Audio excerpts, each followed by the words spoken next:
Here we go. Hello, everybody. Welcome. Come on in. I see you coming in really, really fast. I would like to say hello. I would love to know where you are zooming from and let me know also what your role is. Are you the founder, president, executive director? Are you just a volunteer? Let me know what your role is in your nonprofit. I would like to welcome my panelists here with me. You'll be hearing from them in just a moment, but let us know in the chat. We got Ann from Dayton, Ohio. Welcome, Annie. Oh yeah, I see my panelists coming in. You guys are in trouble. All right. Hey Donna, welcome. Sarasota, Donna, we gotta connect. I'm in Sarasota right now. Send me your email. You probably have my email. I'll put it in the chat. Remind me. You guys are coming in really, really fast. Good to see everybody. Thank you so much for being here. Welcome, welcome, welcome. Thank you guys for being at this AI Impact Hour. Again, let us know in the chat if you're just joining us, where you're from and what your role is in your nonprofit. My name is Aretha Simons. I've seen many of you, your names in the chat on our past webinars, so welcome back. But I love this hour because this is just for you. And just so you know, this is being recorded. You're going to get the video replay either later today or tomorrow. I would love if you would do me a favor. There's going to be a brief survey that's going to pop up. Just 3 questions. If you take 3 minutes to answer those questions, that would let us know how we can serve you better. Again, I wanted to say thank you to my panelists for being here. So the faces that you see are the people who said yes when we sent out the email invite to AI Impact Hour. There's a question on there that says, do you have experience? Your nonprofit have experience? And would you like to share? Those of you said yes. I sent an email out. So if you see our future webinars and you would like to be a panelist, just respond yes, and I'll send you further details on how you can engage and share your impact with the people in your community. So during the AI Impact Hour, I want you to know this is like, there's no agenda. We're going to just roll because there's so many things to share during this Impact Hour. But I always like to have someone on to do a brief demonstration. So today, I invited my partner in AI. Notice how I said partner in AI, not partner in crime, Lashika Phillips. She is going to take it over in just a moment and share a little bit with you. And then we're going to go over to our panelists. If you have a question for her, please feel free to put it in the chat or the Q&A. Lashika, I'm going to turn it over to you, and I'll see you guys in a few more minutes. Hello. Good day, everyone. I am so happy to be here. I love coming to the AI Impact Power, Impact Hour, Hour of Power for sure. And as Aretha said, my name is Lashika Phillips. I am the Director of Equity, Inclusion, Diversity, and Culture here at TechSoup. And I began experimenting with generative AI with ChatGPT's first model 3.5 back in November, I want to say 2022. And I used it primarily to enhance productivity for my team and for the various programs that I was working on, like for our ERGs, employee resource groups and affinity groups. And later I started showing people how to use generative AI more thoughtfully, more effectively, and responsibly. And so I created a practical framework that you can use right away to write better prompts and to get better results. And today I want to walk through that framework and give a very short demo. Um, but first, I want to mention here that artificial intelligence comes in so many different forms. I know that we know that, but some AI helps forecast outcomes, some finds patterns and insights, some interact with people like chatbots, some take action, and some helps generate content. And so today we're focusing on that last category, generated content, which is generative AI. So generative AI is a type of artificial intelligence that can not just create, but also analyze content based on instructions that you give. That's called prompts. And so it can help with brainstorming. Generative AI can help with drafting.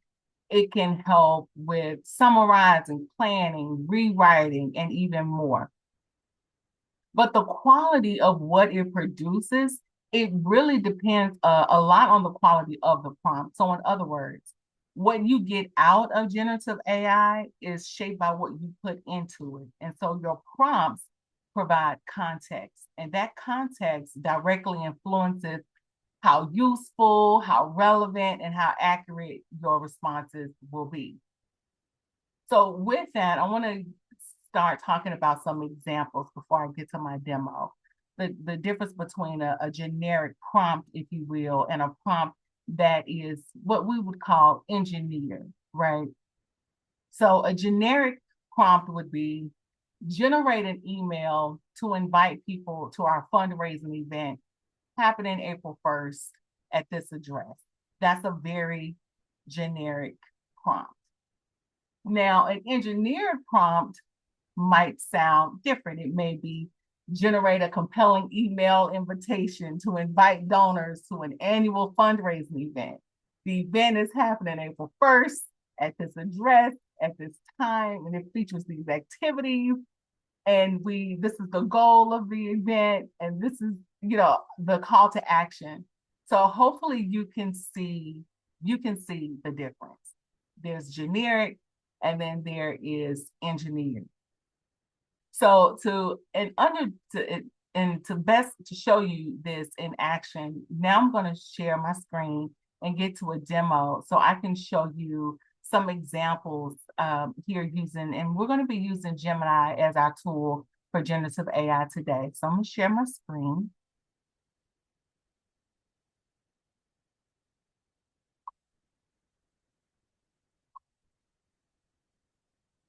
Okay.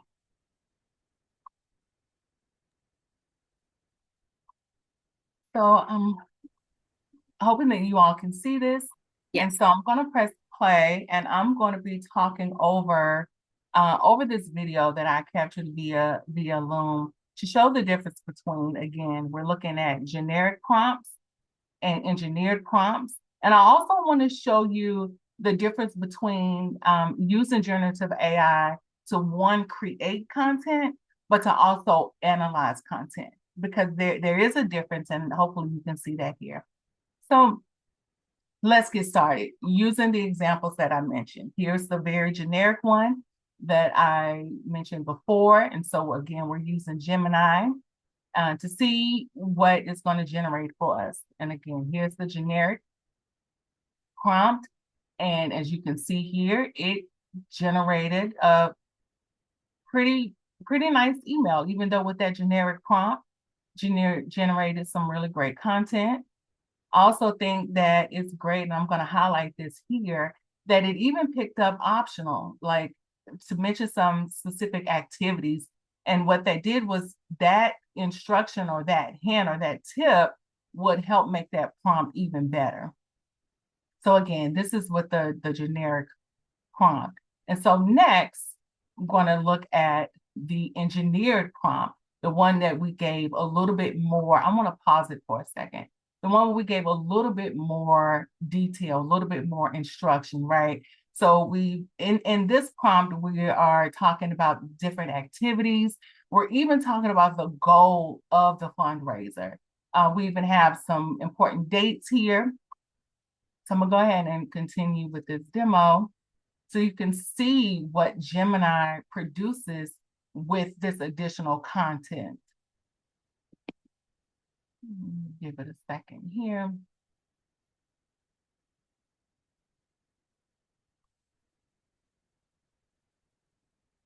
And I think that even with the generic one that we saw, that is something that you could probably copy and paste and use right away. But really excited to show you what the engineered prompt generated. And so let's scroll up here so you can see this email. And we're not going to read this verbatim, but I will scroll through so you can get an idea here and see. You can see that the goal for the fundraiser is highlighted here, is to purchase a new building. And then what I like about what this tool did is that it broke down activities based on the various groups, right? So in the prompt, I mentioned these are the activities, but what generative AI did here, Gemini, was to break those up per group. So again, another example, using Gemini for this here, but this was creating content. Now let's look at this demo that I did for analyzing content, because it is a difference, because you can already have content created, but then lean on generative AI to help you improve it or enhance it. So here I'm saying either analyze the following document or content, or make it better, right? That is the instruction. So you see, it says, or make the following content better. So that's one way that you can use a prompt in when you are wanting it to analyze. So for this, I'm going to say, just analyze the following document for errors. And so the document that I'm using, that I plugged in here, just to give you some context, this is document that I'm using. It's an overview of what large models look like. And large models is the system behind the AI that we are using. So I'm asking it to break this down. And you can find all of this information on our digital skills tool that I'll share in just a moment. So again, I'm just asking them to find some errors, and it is. So this content we created a couple of years ago in our digital tools kit. And so I told it just now to check for errors, analyze this for errors.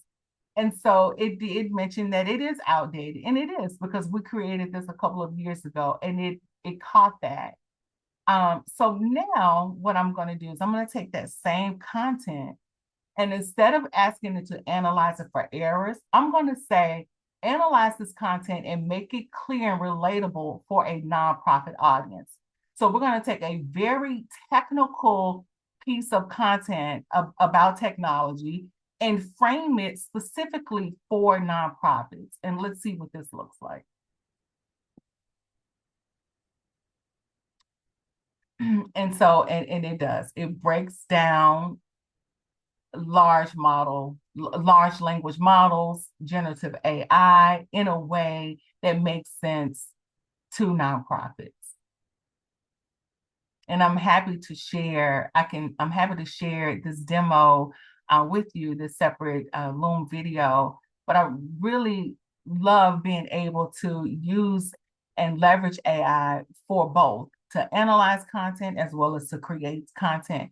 But in either case, what matters most is the prompt. That is what matters most, right? And so I'm gonna go ahead and let this finish showing you the rest of this content. And then I wanna go into the framework that actually makes it easier for you to get better results. So let me stop sharing. And I want to talk to you about and I don't know if you could see the difference between the content that I was using in the prompt. And the difference is, for the engineered prompt, I actually used the framework that I created called the Impact Framework.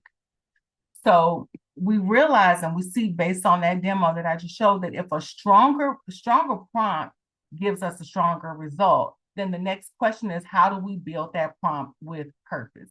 And so again, that's where the impact framework comes into play. IMPACT, impact framework. And so it gives you a simple way to think through what you're asking the generative AI tool to do for you before you hit enter. So looking at this model, I'm going to share with you, I've been talking about our digital tools kit that we created, TechSoup created with Microsoft. And so I want to share with you a snippet of that tool while I talk to you about the impact framework. And you can find that, and I'll share all of these links here in chat. Share that.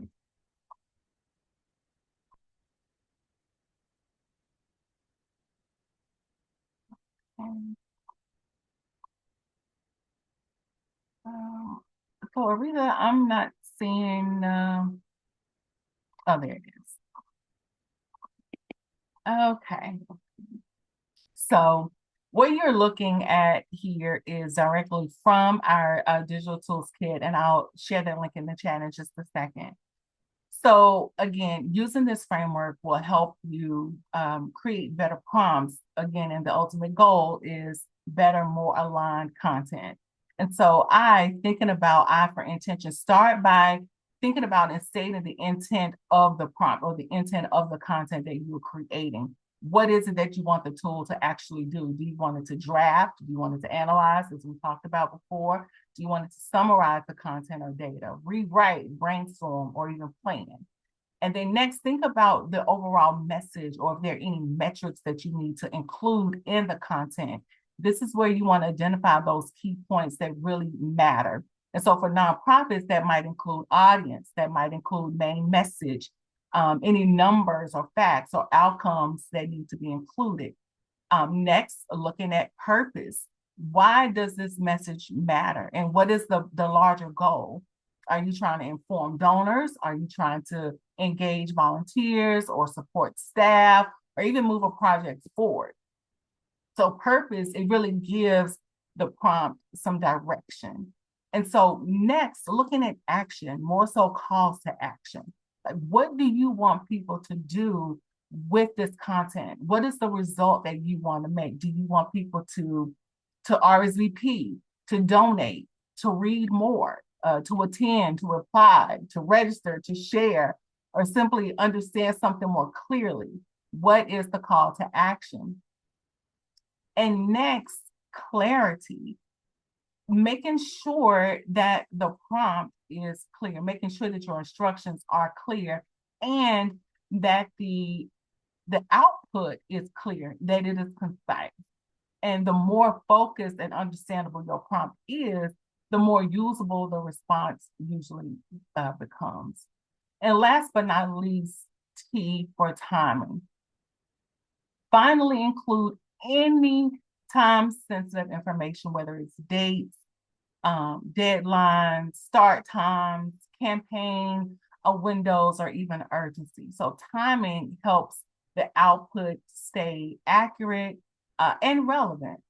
And so when you use these 6 elements together, you move from a vague request to a more purposeful impact, more purposeful prompt that usually leads to a stronger, more impactful result. So I really encourage you to visit the Digital Skills Resource Center. Let me go ahead and put this in the chat now. But take a look at the Digital Skills Resource Center. Feel free to download the Impact Framework. It is there for you, free to download, free to use, so that you can start practicing this right away. That is my time. I have not been checking chat, so I am not sure if I've missed any questions, but I'm going to stop sharing and drop these links in chat here for everyone. And thank you for having me. This is always so fun. So happy to be here. Thank you, Aretha. Thank you for being here. Now, I do have a question because I have never did a prompt to say, check this to make sure there are no errors. So I would like my panelists to ask or answer that question if you've done that for your nonprofit.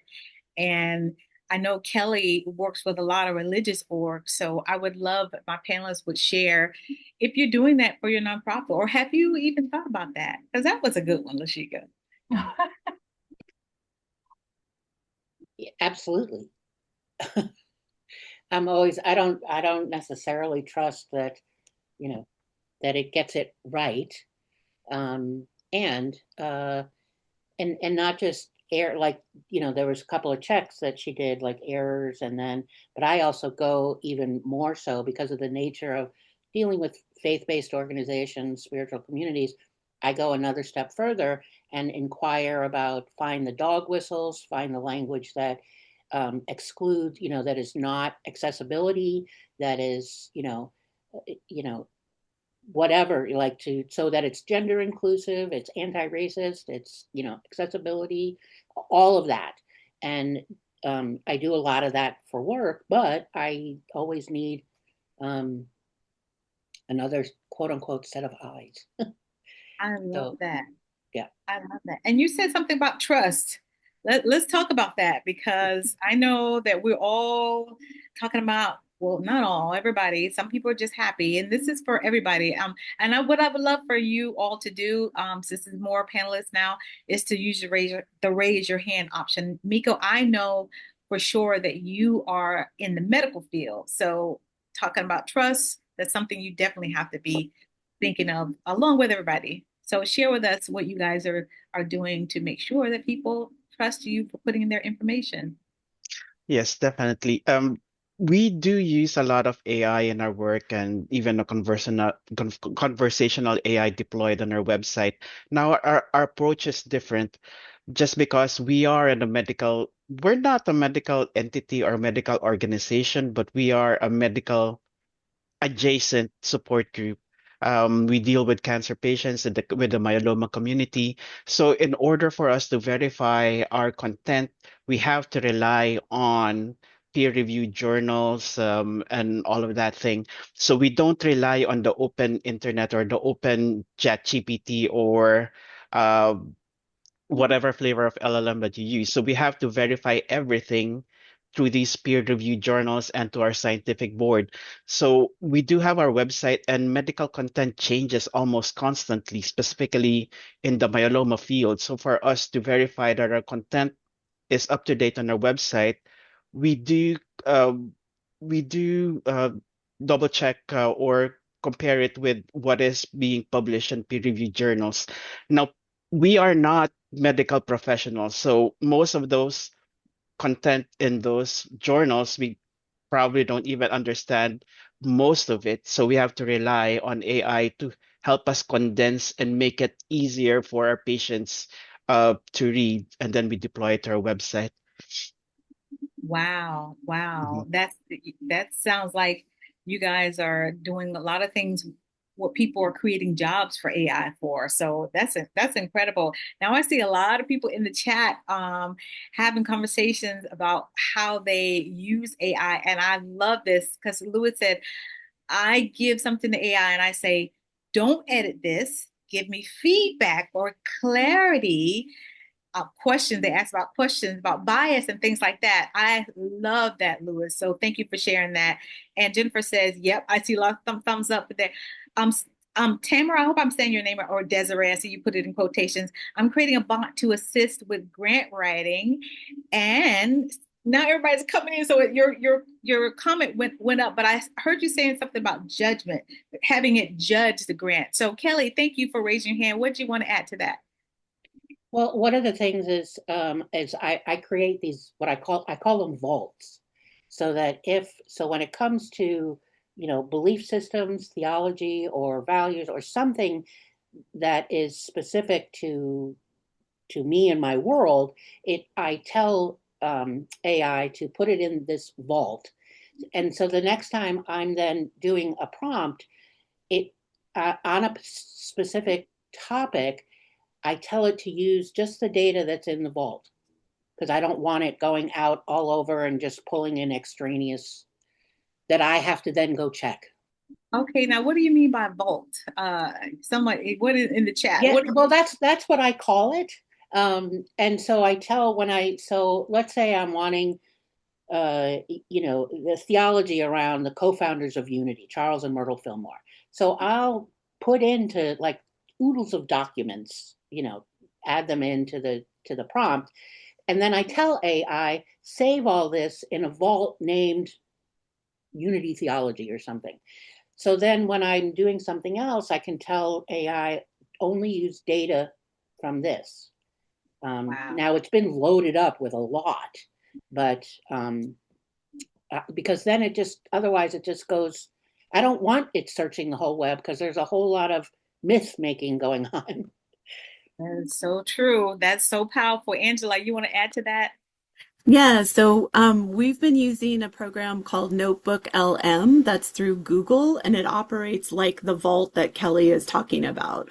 So it sets up a notebook that's specific to this is the stuff that we want it to look at, and it only pulls from that particular file. And we've been using it for grant writing, which I know Kelly said that they were using it for. They were using Grantable, which I don't know that one, and I'm curious about that one, but we love it because it controls the information on the front end. So like we're not pulling from grants that we wrote 10 years ago, we're pulling from grants that are current because the notebook says this is the place to look at it. And it's called Notebook LM and it's free from Google. Awesome. I see a lot of people in here, they're using Notebook LM. Put in the chat which and when we say AI, we're not talking about there's multiple large language model, but your ones ChatGPT, Claude, Copilot. Put in the chat which one you are using. So Angela, thank you for sharing that. Now you were talking which grant website do you use? Do you use what's the name we have here, Lashika? I'm trying now. We are Grant Station. Ke- oh yeah, Kelly put in Grantable, which I was unfamiliar with, but there's a lot of different places to like pull They grants are. from. There are. Are you using anyone in specific, like Grant Station or Foundation Center? Okay. So a lot of people are using Copilot. I love that. Perplexity a lot. Yes. Claude, I see in here. Yay, she put all custom gems, started Notebook LM. So a lot of people, I don't see a lot of Chat GPT in here. Are we getting away from Chat GPT now since they were working with the, you know who, Kelly, go ahead. I see your hand up. Yeah, I put Grantable in the chat, and the reason I like it for grant writing is that it's a closed system. So anything I put in there, nobody has access to. And it will take grants that I've written and reuse the information. You know, if you've ever written grants, put a hot poker in my and swirl it around, that would feel better. But Grantable, holds on to everything. So there isn't so much iteration I have to do. But what I really love about it is that it's closed. It's a closed system. It's I not going out and nobody else can access it. Yeah, I love that. I love that. So somebody Roy said he used ChatGPT and Grant Station. So awesome. Well, thank you all. There was somebody else who I missed that came in through the chat that I don't want to miss you adding to adding your insight to this. So let us know. Okay, so Paul, I'm going to see what you wrote, Paul. As of March 2026, ChatGPT solidified its position. Paul is letting us know the news. You go, Paul. Yes, Paul said they solidified their position as a leading generative AI they have with over 880 million users. Do you guys, this is active. Do you understand? I don't know if you know the statistics. They said like when Facebook came out, it took this many months for people to use it, for them to have 1 million users. But as soon as ChatGPT or AI came out, it took them they were within hours of having millions of users. So now they're up to 880 million weekly active users. So that's 5.7 billion monthly visits. That's incredible. So, Paul, I love it. Paul said, I asked Google to answer that. And now, have you noticed when you do Google, is really using AI to do everything? So, everybody that says that I'm afraid of AI, this and this about AI, we are using it. And today we're talking about AI Impact Hour. So I always tell my nonprofits to come on. We're here to use AI for impact. If we are, afraid of doing things and using all the tools, we might as well put our phone down, might as well close Zoom, get off social media because these are the tools that's gonna be using AI. So what I want you guys to do is learn the tools. And yes, we're going to have some bad actors, but we learn these tools to make impact. Because guess what? This right here, this phone, this is your money magnet. It can be if you learn to use AI. Because you just heard Miko basically what he was saying. He said, and I was totally confused. He said, we're not the ones in the medical field. They built that product. And Miko, I cannot wait for you to demo that. In fact, you want to show us on the screen. I'm going to invite Miko to come back to do a full demo, but I did want him to share his website and kind of show what they're doing.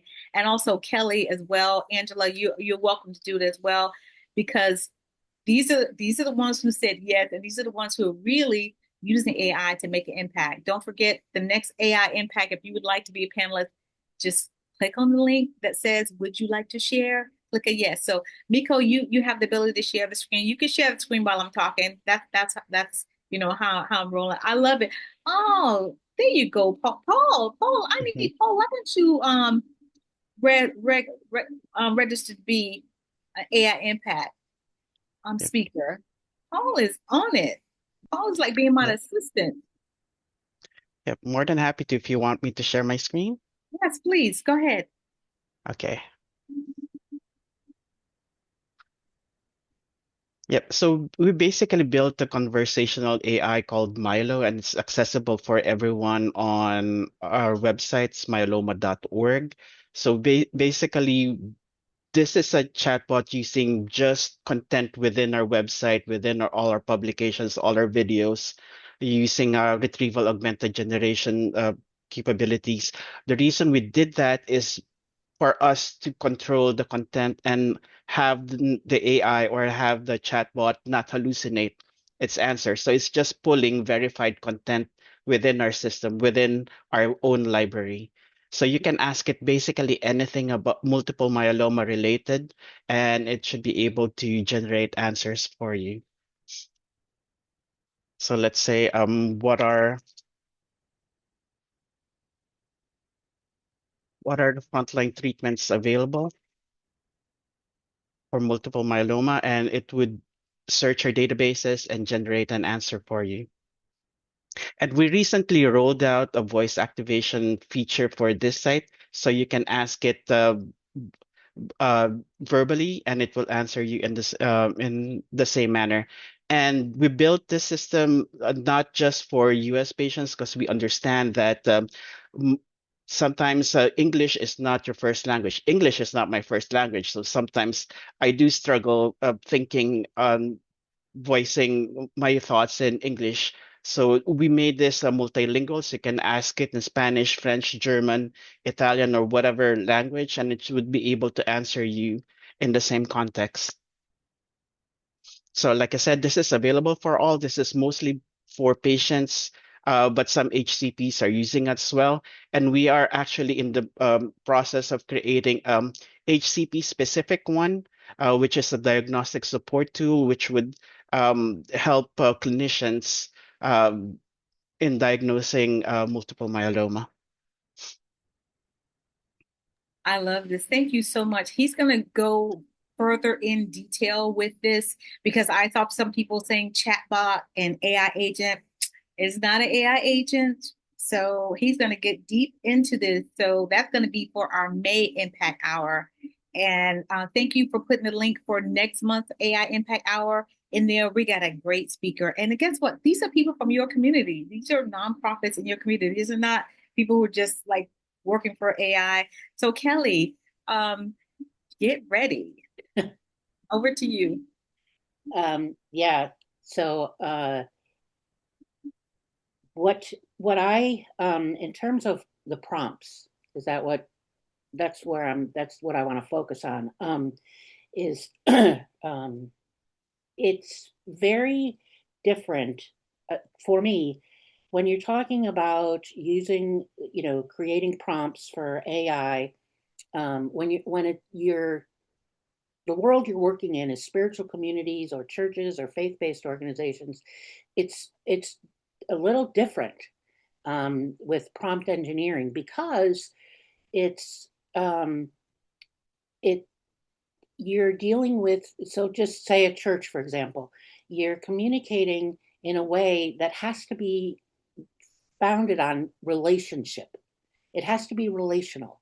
And so generally what I find, and I bump up against a lot, is uh, just, yes, AI is great to, do some administrative work, it does whatever you want it to do. And what I don't want what I don't want ministers or spiritual leaders to lose is their what they're actually there for. So when I teach prompt engineering, I teach it in a way that what I want the person to do is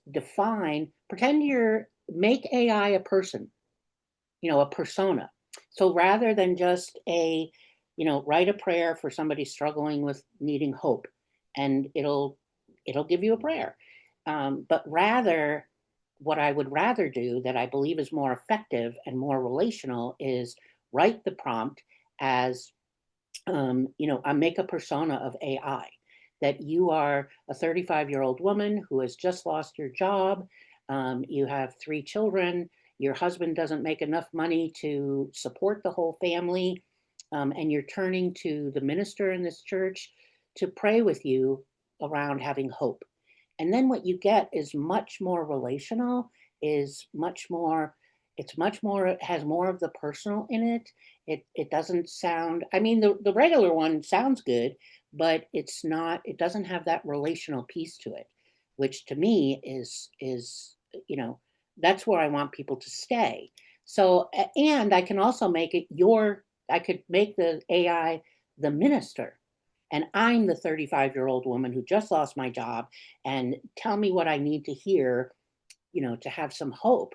But adding in the details, in and giving if I'm making the AI the minister, the pastor, the spiritual leader, whatever, then give it details about my persona and give it a task. And the reason I do it that way is that it's really easy, and I'm guilty too, is to just sort of use AI as like a retrieval system.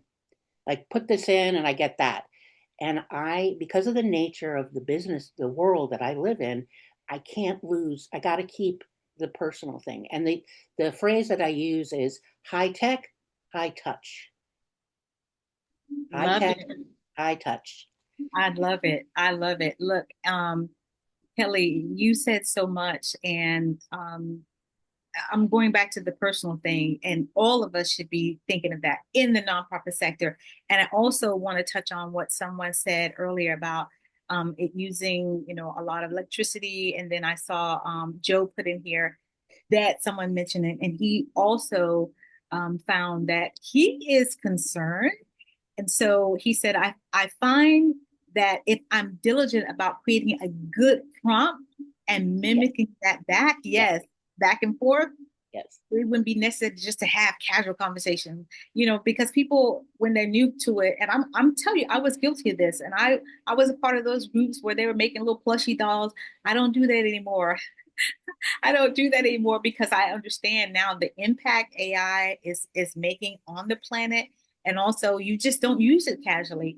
It took me watching and hearing from other people who were concerned about the environment say, look, we're not using it just to make, you know, dancing dolls and things like that. We have to Right.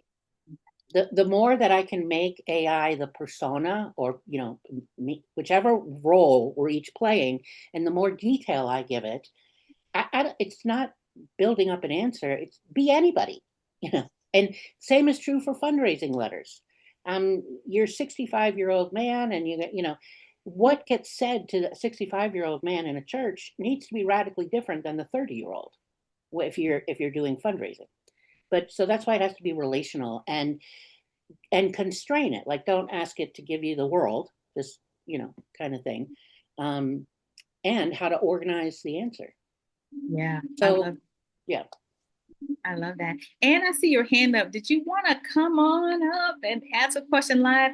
And Angela, I see a question that you put in the chat. That's a great idea. Would you mind sharing that out loud so that people who are watching the replay can hear um, what everybody is seeing? You talking about the resources, the use of the Yes, resources? yes. Yeah, I mean, I know people are concerned about that, and I've constantly am concerned about that, and it's the thing that has kind of held us back.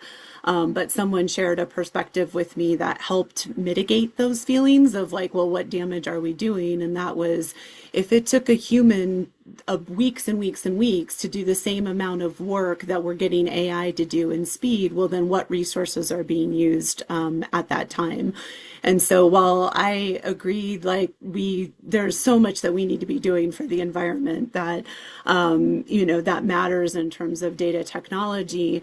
I also feel like as the nonprofits of the world, we're trying to do the most good in the best possible way with limited resources. So how do we continue to do the most good with limited resources and not use AI has been really challenging to reconcile. And so that perspective really helped me of like, well, and I support the whoever said the comment about the great prompts. As long as you're not sitting there trying to engage the conversation, then you're not wasting the resources. You're trying to maximize it. So I love that. I love that. And that kind of goes with what Sarah just said. The more I use AI and I understand it, the less prompts I use to ask questions. I'm paraphrasing what you said because the chat is moving up so fast. So thank you for sharing that.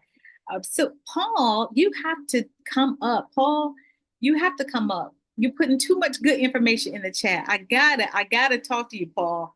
Paul, do use the raise your hand option. This is some great stuff. I clicked on your link, so I'm definitely gonna look at them afterwards. I really appreciate you sharing them in the chat. And guess what, guys? This is Impact Hour. This is about community. This is not like her show, my show. And so I really appreciate all the links you've been putting in the chat. There was something else I saw in here that went really fast. Lashika, anything else? You got some insight on some things that we've been sharing. There's Paul. Go ahead, Lashika. Yeah, no, I just really appreciate the conversations just around the use of AI and how it is impacting our communities. And I think at the time that I created the impact framework, um, I wasn't aware of all of that, those details. I was not aware. It wasn't until once I created the prompt and started seeing research about the data farms and AI is impacting several communities, then I took a even harder look at the impact framework, the model that I created, and I'm thinking, oh, okay, this if people use something like this, like it doesn't have to be that framework, but if basically people, if you are leveraging AI, if you are intentional and just take some time to be thoughtful about what it is that you are requesting or what it is that you are needing the support in, then I think that that does limit a whole lot of back and forth than just sitting down in front of a computer and just start saying, hey, okay, make this and do this and just the back and forth. So I like the idea of having frameworks, especially for people who are aware and concerned about the impact that it has, largely around the world. But that's my input, my insight there. Yeah. Stick to a And I don't want framework, stick to a model, be intentional. And I see Paul. Let's hear from Paul. Hey, Paul. Welcome. You've been promoted to panelist. How are you? And I want to go ahead. No, ladies first. Go ahead. I wanted to say somebody put in the chat, just to put it in perspective, AI centers use about 4% of water usage overall in the US. It's a concern, but let's put it in perspective. And I do want to say that that's the same thing the news is keep saying, AI is going to take the job, AI is going to take the job. So let's, put it all in perspective because we can all have the fear mindset. So I think it actually says 0.4%. thank you. That's even less. Thank you for correcting me, Kelly. I appreciate that. So, Paul, welcome to the Yes, AI good Impact morning. Hour. Yeah, so I have a PhD in computer engineering that I got in 1998 from Texas A&M. I spent over 20 years doing research in augmented and virtual reality for Boeing in Seattle. I'm now retired, living in Tacoma, Washington. A lovely wife. We have a nonprofit called Swan Creek Art Academy, where we try and teach the next generation about digital creation of art and music. Most recently, we opened up a makerspace in the Tacoma area. The makerspace has a lot of X-Tool gear. So we have an X-Tool laser engraver. We have an X-Tool DTF printer to print the fabric. She recently got a 3D printer and something. So we're going to try and turn it into an X tool. Can't. X tool is a company that produces all these great laser kind of devices and such. Who's an artist is a commissioned artist, and so she's got commissions to work on sculptures, painting, and things like that. And so, and for me, I did my undergrad at HBCU, Purdue in Texas. I'm from Texas originally, but I was able to go all the way straight through. Got my undergrad at Purdue in engineering, master's in engineering, PhD in computer. And so I think because of my background coming from HBCU, very app-centric, and so I've tried to follow the news. I'm seeing they're putting all the data centers, the power systems in locations that are, it's like minority apartheid, right? Geologically, because they put the gas and diesel plants next to communities, and it's the health is really, really bad.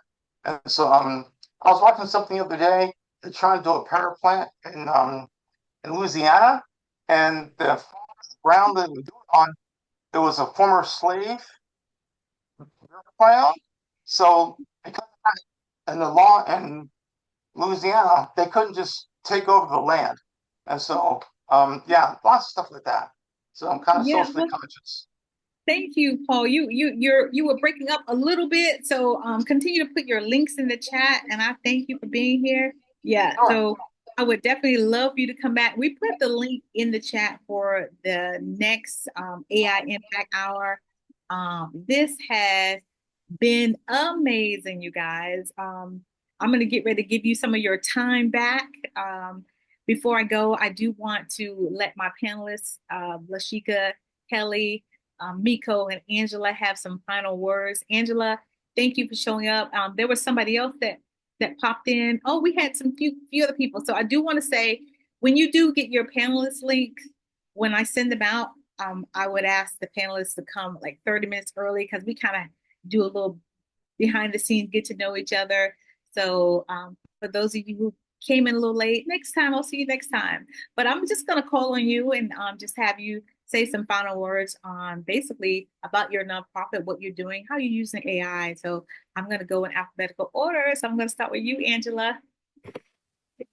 Yeah, thank you, Aretha. Sorry about not being able to be on at the 30-minute mark. But we are Athena Project. We're a nonprofit that empowers and amplifies the voices of women, artists, and underrepresented genders. And so we are multidisciplinary. And AI has been very scary for us to adopt. I don't consider myself a tech person, but have definitely been just easing our way in with the help of places like this and just being able to talk about what tools are available. We did get a board member that really kind of championed the bravery of diving in, and so we're just really cautious around any data, any personal data that we're putting on there. That's kind of our biggest barrier right now. Is just trying to make sure that nobody's personal information is getting out there on our accord. We know that it probably exists anyway. But otherwise, we're mostly focusing on grant writing. And then the other thing that we just started experimenting with is pulling video content to turn it into social media clips. And so that's basically any videos or interviews that we're doing, our videographer is using a transcript format so that we have everything in writing. So we're using AI to basically comb through the transcripts of different clips that we want to pertain to programs. And then the person who's going to pull the data is just looking for that one specific clip, which we have the roadmap to how to get there, instead of reading through all of the transcripts to find the information. So I'll let you know how that works because that's the next move for us to try to be more efficient. I love it. I'm looking forward to seeing those videos too. Thank you. All right. Okay, Kelly, thank you so much for being here. Any final words from you? Oh gosh, I don't know how to narrow it down, but yeah, I just iterate, high tech, high touch, high tech, high touch, so that you don't, lots of clergy and spiritual leaders think, oh, it's taking over my job. But AI um, cannot replace, what I do. It may sound like care, but it doesn't care.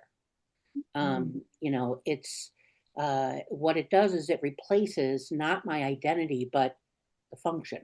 So being able to be more specific in my prompts and not just doing data retrieval, like here's what I want, give it to me, but being more specific in it is creative. Like I don't want, you know, my colleagues to lose their creativity. Um, it's, you know, I might get, it might replace, you know, so my prompt and what I'm designing might, it might replace preparation, which is fine with me. Mhm. But AI can't read the room, right? Yeah, Kelly, tell us about your nonprofit or your role and what you do. Yeah, sorry. So I'm a free range minister. I'm not in a church. So I work with faith based organizations around the world in conflict transformation and, you know, digital ministry. I do a lot of teaching on a lot of different subjects, including AI. I do consulting. So a lot of conflict transformation and, you know, spiritual healing. I have uh, somatic trauma ministry that's called The Story in Our Bones. Um, Wow. I do a lot of things. Well, thank you guys. Put you guys information in the chat. And Miko, you guys, Miko is in Hawaii. I think it's 7:48 a.m. Yes. So thank you for being up early with us. Yep, no worries. I'm Miko Santos. I work for the International Myeloma Foundation, and we are a cancer organization uh, hoping to find and to support myeloma patients and the myeloma community around the world. So we were one of the early users of AI. We deployed our chatbot as early as 2024, which was one of the first health specific conversational AI chatbots out there. We knew coming in that AI has the ability to change the world, and we view AI not as a replacement for humans, but as a force augmentation for our workforce. We are a small workforce and we do a lot of things. And we currently use AI, as I mentioned earlier, to help us condense, help us summarize scientific heavy journals, scientific heavy content to make it easier for our patients, our community to understand. And the Milo, our conversational AI, has been a real augmentation to our InfoLine team. Our InfoLine team is a team of two people, which mostly serve the West Coast. Now with Milo, we are now able to serve not just the US, but also internationally because it's multilingual. So now we have the capability to help people that doesn't speak English. So you can converse with Milo in whatever language you have. And this has been very helpful for us. And like I said, and as the sentiment of many and our panelists, AI is not here to replace humans, but always think of it as a helper, as a volunteer for you, as a force augmenter for your organization. I like that. Think of it as a volunteer because it's only being voluntold to do what you ask it to do. I love that. I love that, Miko. Thank you so much. And thank you for what you do because my mom passed away with multiple myeloma. So thank you so much. And now my partner in AI, Lashika Phillips, I want her to close us out. I know she has something to share with us, some jewels. I don't, this has been really, really great. I think that the bottom line is intention for impact. I think that's what it is. I thought it was very interesting. I mentioned to you, Aretha, right before we started, that it's interesting. You call this the Impact Hour. The framework that I created years ago is the impact framework. And I just think that it's very fitting for this time. And based on everybody's engagement today, the information shared in chat, the information shared by our panelists, I think that it's impact and it is also intention. And I think that's how we move forward with AI. I think that's the only way forward with AI, especially for civil society. I told y'all, mic drop, y'all. Mic drop. There's nothing else for me to say except goodbye. I want to thank you all for being here. I appreciate you all. I'm going to send you the video replay today. Look at the hearts and the thumbs up. Video replay today or early in the morning. If you would like for me to send you the chat, put a one in the chat, and I'll send you the chat transcript as well. Again, I look forward to seeing you next month on the AI Impact. Make sure you register if you'd like to be a panelist. Make sure you say yes. You'll get further details. Can't thank my panelists enough. Angela, um, Miko, Kelly, Lashika, Enoch, I see you there. I have to make sure you come on next time so we can get to know you better. Thank you all for being here. Have a great day, everybody. Bye-bye.